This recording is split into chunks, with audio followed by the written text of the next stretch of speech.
Hello, everybody, and welcome back to my channel. My name is Kat Shay, and you are watching Shay with the Hobbies. It is day 7 of Kwanzaa-thon, Imani, the last day of Kwanzaa, the first day of a brand new year. We have made it to 2024, you guys. That's crazy. We've made it. We have, That's crazy. right? So as you know, Kwanzaa-thon is a week-long creative experience, and this year's theme is a real conversation about community. Today is Imani, and today's prompt is your favorite Black victory. I know Britt had dropped her reel already, and she speaks about Jordan Childs.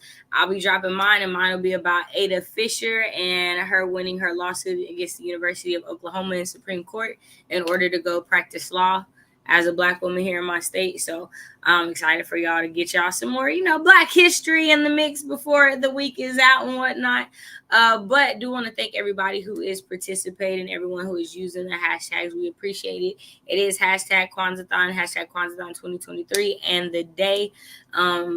Make sure you tag us if you can so that we can see things and share. I'll be going through and trying to share everything all over again today, as it's the last day, just to remind people of what's going on. So definitely make sure you tag us in that so that I can see yours when I'm doing that later today.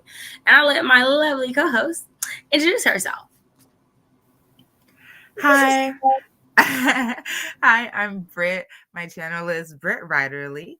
I am a writer. I am an avid reader. That's what I talk about on my channel, primarily in the genres of faith, fantasy, and romance.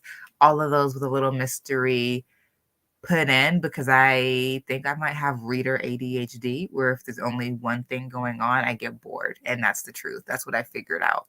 So if that sounds interesting to you, if you like writing updates, if you like reading updates that are not your typical, it's a 5-star read, here's what it did. If you like someone telling you about the book like it was a real story, that's me. If you don't mind spoilers, that's me. So if those things are interesting to you, head over to my channel, check it out, look around. If you like what you see, hit that big red button and we can be internet friends. Love that. Y'all. So if you have been paying attention, Britt has dropped a few things for y'all. So I don't know if y'all know, but February 2024, there's a new book called out, and I think it's called what was that? Hold on, let me think.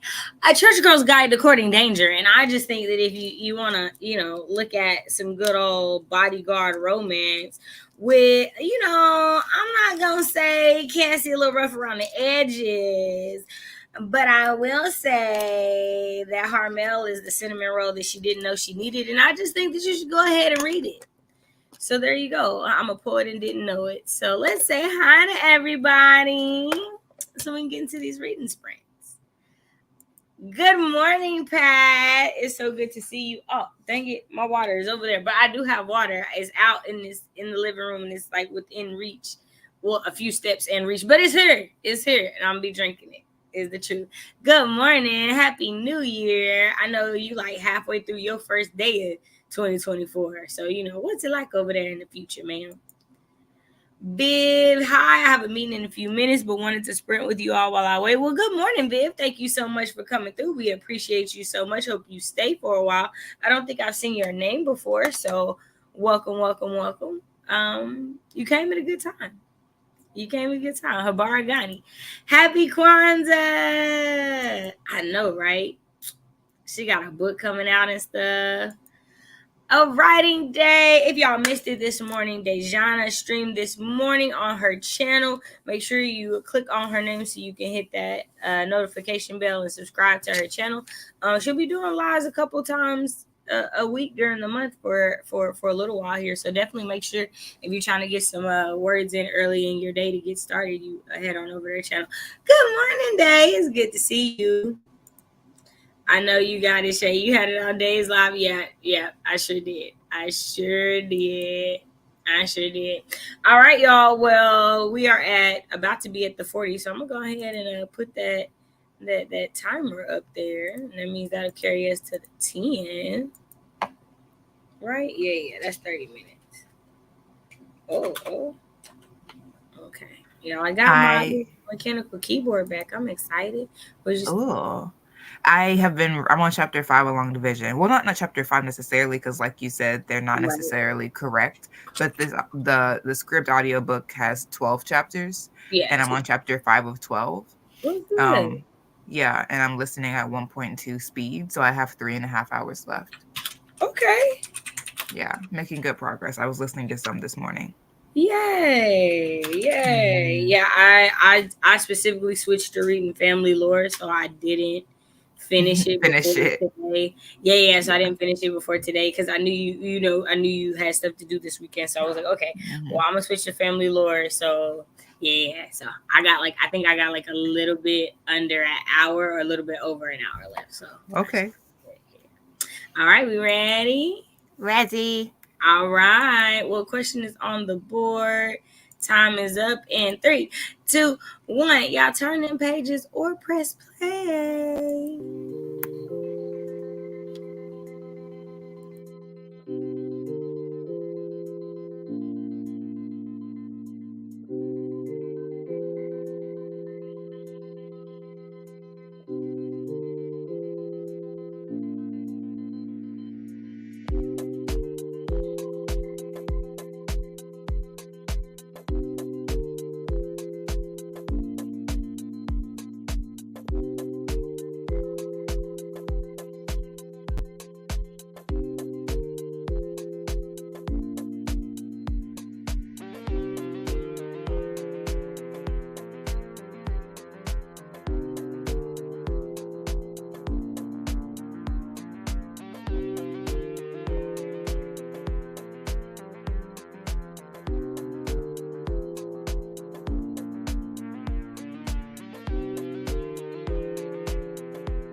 everybody do. Let me know how you did in the comments. How did my lovely co-host do? I did pretty well. Where's my phone? Oh, in my hoodie thing. I am on chapter 6 now, 5 minutes left in that. And they're about to go back in time with Evan to save their grandfathers. Got you. Nice. I'm at the baptism scene and I'm giggling my head off. Yeah. So, question: what does Black victory look like to you? I would say it looks like a lot of things, but I'll say for the purpose of this question, I think it looks like endurance. There's a lot of be done globally. And so I think if you get caught up in looking at, well, did we reach the ultimate goal? You'll never experience victory because there's a lot to do. But in continuing to show up for the work and continuing to endure and persevere, that's the foundation of any victory, of continuing to show up even through the losses. And so I think fundamentally Black victory is based on endurance, persistent presence, creativity, the things that keep us from stopping. I was definitely gonna say, you said endurance. I was gonna say persistence. Black victory looks like You're persistence. muted, I think. Oh no, my computer was muted. Go on. I was like, I literally just unmuted myself. It didn't work. Okay. I know you said endurance, and I was gonna say Black victory looks like persistence. And all the moments that I like researched, that I was like, which one am I gonna talk about? Every single one of them for the Black person involved required persistence. Because not a single one of the things that they were working for, all of which they rightfully deserved, were they able to get it on the first try. It took time, it took effort, it took not giving up.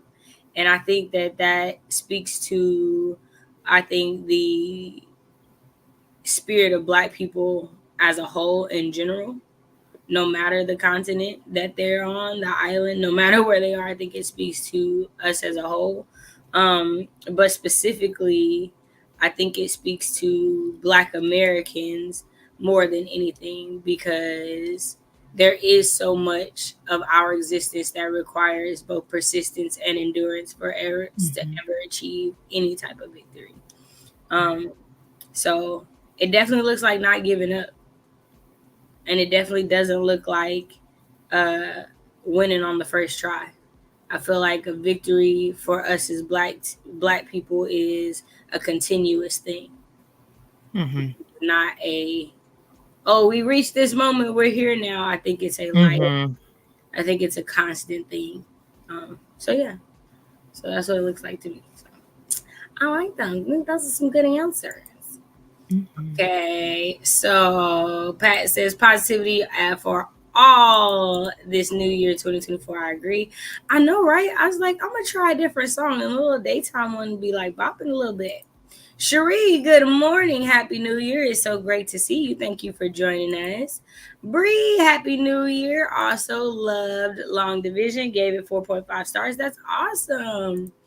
This is hi again. Do you sprint every day? I did great. Still waiting for a meeting to start, so I should be for a few more minutes. I don't sprint every day currently, but I am looking to sprint probably every day this month. Once we get through the first week and everything's settled in here at my house. Like my cousins want to do something today, so it's throwing my schedule off. And I still I'm implementing I have to leave the house once a week thing in 2024, so I am not stuck behind the walls, because if y'all know me, I go out to get groceries, pay my bills, and come back home. If I'm not going to my cousin's house, I don't really leave. I don't really go nowhere. I mean, I go get my green medicine, but that's it. I don't really go nowhere, and I can walk to go do that. So I'm just trying to do a little bit more. Good. I'm trying to care a little bit more about getting outside. And I figured it'd be good content wise to be like, oh, I got out the house and rode the bus to the library today. Let's see what I did. Is the hope, but you never know. Library hall. Right, right. I probably won't be getting. Here's the thing: I don't want to lose and mess up nobody else's stuff. That really be why I don't like checking stuff out from the library physically. Is really because I'll forget it and put it somewhere, and then a dog and da. Oh, that's right. I will do a library, like a virtual library hall with like the audio books and stuff. That I can do, like I'll do that. So I'll do that. I mean, you could even go to the library and be like, okay, I'm gonna choose these books and I'm gonna get them online. But at least then you'll have the physical props. That's one thing I'd be jealous about. Is like, dang, I wish I could hold the book in my hand as opposed to like always putting it on the screen. Like, here it is virtually. It's just something to being able to do like different videos with the books as props. You can't do some of the stuff people do with physical books if you don't have something to hold. Yeah, no, and that's usually me. Is like I don't like having them virtually. I like physically having them, so I can't. Like, here it is. You see it. So, like that. Okay, this was a holdover from yesterday because I didn't really get through yesterday's questions because we, it was just me and whatnot. So here, I have to come with nothing new. What's the last spontaneous creative thing you did? And not that I thought we was gonna be good on time, but let's go ahead. All right, y'all. We will be back at the 50. Okay. And 3, 2, 1. Y'all turning pages or press play.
kayteedub. Let me know how you did in the comments. How did my lovely co-host do?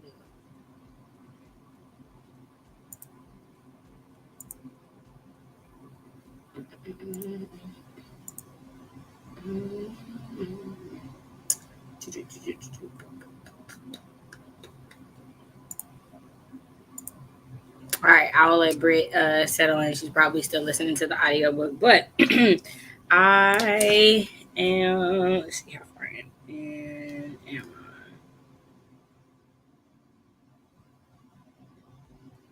Okay. It says I have enough to finish in the next sprint. So I shall finish in the next sprint. I'm excited about that. The last spontaneous creative thing I did. Let me see.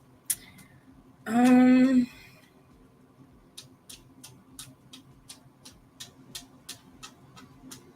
I haven't really done anything spontaneously creative in a while. I want to. I was actually thinking of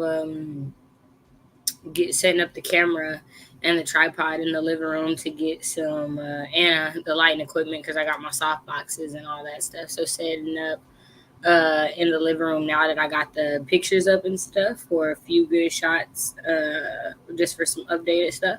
So I guess that, but I haven't spontaneously done anything in a while. It actually makes me kind of sad. I'll have to see if I can find something fun to do. It does not help being in a small college town because there's not like a lot to do, but I'm definitely going to start trying to think of some stuff. And school will start back up, so maybe there'll be like stuff I can do on campus, like I am. Go see some stuff on campus or whatnot. So, okay. Maya joined us. Happy New Year. I crocheted a sleeve from my DS Lite and used the pixel grid pattern I made myself. I got to make another one though because it didn't turn out quite like I wanted to. Hey, but that's cool. I'm about to head to my mom's, but I hope y'all have an amazing day. I hope you have an amazing day for sure. Cherie says, my breakfast this morning, toasted raisin bread, cherry tomatoes, and a slice of cheddar cheese. I usually just have coffee and a smoothie, reading Arc of the House of Maxwell Street. Interesting. I love that for you. That sounds very healthy. What is the House of Maxwell Street about, if you don't mind me asking? Viv said these sprints are both spontaneous and creative. Well, I love that for you. I will go ahead and adjust the timer, and I think this will probably be our last one. Unless Britt wants to get one more after this, just to get her closer to finishing. I'm totally down for that. All right, y'all. All things considered, what's the last creative endeavor you started that left you feeling fulfilled? And then if we start at the 55 and we carry that for 30 minutes, 05, 25. Duh. There we go. All right, y'all. In 3, 2, 1. Y'all turn them pages or press play.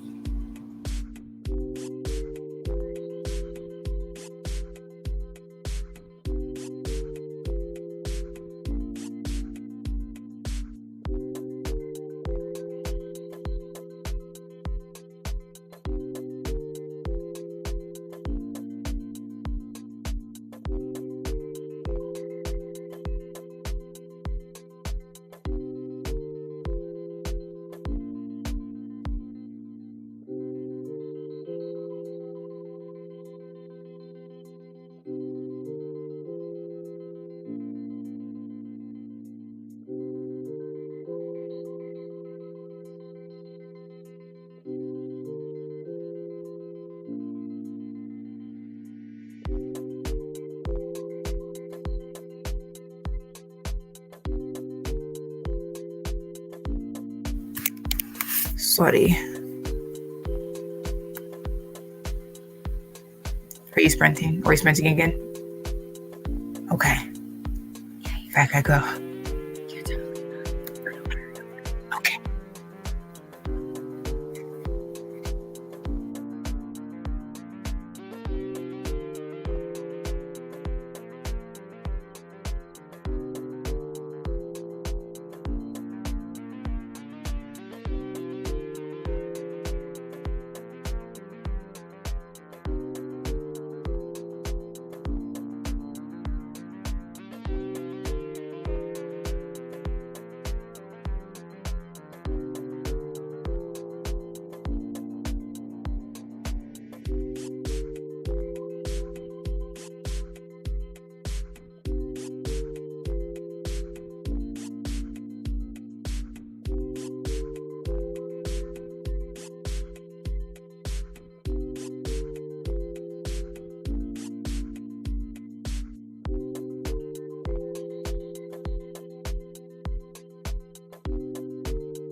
77710 to request a catalog. In length. This unabridged audiobook is published by arrangement with Agate Publishing Incorporated and was produced in the year 2013.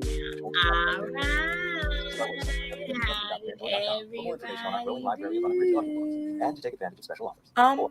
Wait, we can hear your thingy, your audiobook. Turn it down. Oh, okay. I was like, is that me? Who is that? No, mine's not that fast. That's how I knew it was you. I was like, Shay's the only person I So know the is other thing is, since I'm hybrid reading it, I get to see the changes in the audiobook because the audiobook was made in 2013 versus the one that was put out. So I was like, wait, no. Okay, so then I had to stop the audiobook and start like flipping the pages and turn it back and forth. Interesting. So I'm actually like, maybe I'm just gonna do a complete reread with just the physical book. Yeah, it is different. Things are different in the story. So that would be very interesting because the one is indie and one is trad, right? I don't think it wasn't published trad. I think it was just an indie publisher. Like I don't think it was like one of the big ones. But I'm not entirely sure, so don't quote me on that because like it was like I feel like it was like sold in stores, but I don't know. He's also a professor, so it might have been like indie through the school at the time. Is it a university press? I don't know who published it the first time. Like I don't know. Like that's what I'm saying. So that's what I'm saying. It could be that. It could be one of those as well because he is a professor. And I would be surprised though if it was a university press. I don't know many. I know we have professors who publish fiction books here through our university. So yeah. So I'm not like that's the only reason I've said like that's the only reason I say it could be. Don't know if it is, but don't know. Okay. Interesting. He's about to get baptized. His grandmother's giving him the towels. Don't go up there and act like you. They converted. I was never baptized as a child. I got baptized as an adult, but I can just imagine what that's like. Like we weren't allowed to get baptized as children because my grandma was like, it's a serious situation, and most children are more doing what their parents want them to do and than actually understanding that decision.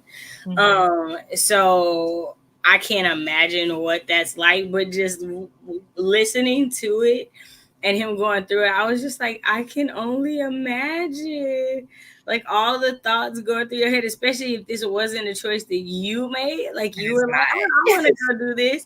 And it was like, nah, you need to go get baptized, little boy. Right. It's still like on top of everything else. It's such a funny scene. It's hilarious. Then he was like, are you farting in here? She completely ignored him. Like, City, you say whatever comes to your mind. Whatever. Like when he started talking about how Shalane Crump stink, he was like, but it's okay because her stink is better than any other girl's stink that I know. And I just was like, you know. Really her guys stink. Yeah, you funky, but it's okay because it smells like steak and I like steak. Right. I was like, okay. All right, boy.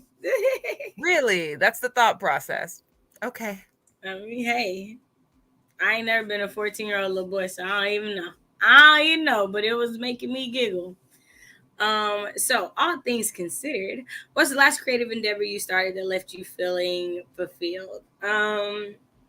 So I feel this is creative in the fact that I feel that movement in itself is creative, like dance and whatnot. But y'all, I'm not gonna lie to y'all, learning how to skate over the summer. You did that. Definitely pulled me out of a deep, dark little hole. Like it left me feel like I wanted to be out in the sun. I wanted to be out in there. I wanted to get out of my house. Like it just, it was really satisfying. And the worst part about it now is it is just cold. And I am adverse to the cold. I don't like it. I be wanting to go skate, but it also be 30-some degrees, and it's a no for me. So, yeah, absolutely not. Absolutely not. You getting all that wind on your face? No way. Right. It definitely left me feeling really fulfilled, and it's a new hobby that I'm super glad that I picked up. Yay. Super glad that I picked up for sure. Like I wish we had a skate rink here. I want to go skating like indoors. Right. Right. And where it's warm, where it's climate control. Right. I want to skate indoors. Yeah. The last creative endeavor you started that made me feel fulfilled, I guess it would have to be Courting Danger. So I started it last year. Well, oh yeah, it's 2024. I started it around this time last year, and now it's about to come out in early February. And I think after coming off of hashtag First Fantasy, sorry, keep going. My bad. Titan. okay, coming off of hashtag First Fantasy, which I was like, man, I'm never gonna publish anything if I'm waiting for this to come out because I'm changing it so much, blah blah blah blah. To start something and finish it and not go through that insecurity or the same kind of insecurity that like 15 hands in the pot, this isn't right, it's not this, it's not that. Like there was some insecurity with Courting Danger, but it had nothing to do with the whole story is wrong. It was more like, this is a character whose life experiences I don't share, am I telling it right? And then you have critique partners who have more similar experiences that you can test in, and it's tried and true. So just being able to go through a creative endeavor, create something, and then go into the process specifically of like the production, that was like, wow. Like seeing the cover for Courting Danger for the first time was like, this is my cover, these are my characters. I never had a cover for hashtag First Fantasy. So even though I finished the book 15 times, I had never gone through the process of being like done. So like doing the copyright, buying the ISBN, like doing those things left me feeling, I mean, fulfilled is a word for it, but like left me feeling like for real more than anything else. Like, oh snap, I have an ISBN for a what? Oh, okay. So I think the process of production left my creativity feeling legit. Like I did something, I'm about to share it for real. I love that. I love that. Well, we are wishing you all the success with your debut romance novel. Wishing you nothing but the absolute best. I want to thank you for another great year of co-hosting Kwanzaa-thon with me. I have had a blast. I definitely want you to finish reading this too so we can discuss, because girl, I got things I want to talk about. I think we're gonna have to read this book twice though, but yes, especially now that I know that there's like actual like changes, I'm gonna go back and read it physically just by itself without the audio book. Yeah. So, yeah, I definitely get that. But with time travel, it's kind of like you kind of do need to see stuff physically. Not even gonna hold you. Yeah, that's what I was like. I mean, this is one book where I'm like, I may actually bother to buy the physical, not even just do the audio, but not even just do the ebook, but like I want to be able to like hold 2 pages in the same place and be like, this happened in this chapter. Now over here, this happened. It's hard to do that with an ebook. Right. So I think I want to buy the physical, especially because I'm just like, this could be an interesting book to teach. So I definitely think I want to buy it. I don't think I'm fully understanding everything in the first read, but that's okay. But I do I'm getting enough to know you're doing some really cool things with time and history that I want to dig deeper into. I completely agree. Completely agree. I've been tagging him on Instagram and stuff, and I'm like, future endeavors. Hello? Future endeavors. I definitely want to pick your brain, sir, because the way I got story ideas in my head during this reread, and I was like, okay, let's just write this over here in the little margins. We'll come Right. later in the year, because just like. Okay, yeah, you haven't got there, so what I was about to say would be a spoiler. So we'll talk about it when you get there. I'm taking a train ride on Wednesday. Okay. So by the time I get where I'm going, I can have finished this. Okay. Sounds good. So that is my hope. Yay. I'm telling you right now, I'm still gonna have holes in my brain with the story where I'm just no, for sure. I mean, I was listening to the reread and I was like, yo, I don't remember this being explicitly said. Okay, so I might not have a grasp of it, but I'll have finished it so we can talk. Oh yeah, no, this part you'll definitely have a grasp on. This part that I want to talk about, you'll definitely be like, no, I want to talk about that part. Like, okay, Okay. All right, y'all. We want to thank you guys so much for watching, whether you're watching now or on the replay. We appreciate y'all for coming with us through Kwanzaa-thon. From Umoja to Imani, we appreciate y'all. Don't forget to use the hashtag Kwanzaa-thon 2023. Don't forget to hashtag the day. I'll be going through and resharing everything today just to, showcase what everybody's been working on and whatnot. Appreciate you guys again so much for everything, and y'all have a great rest of your day. Bye.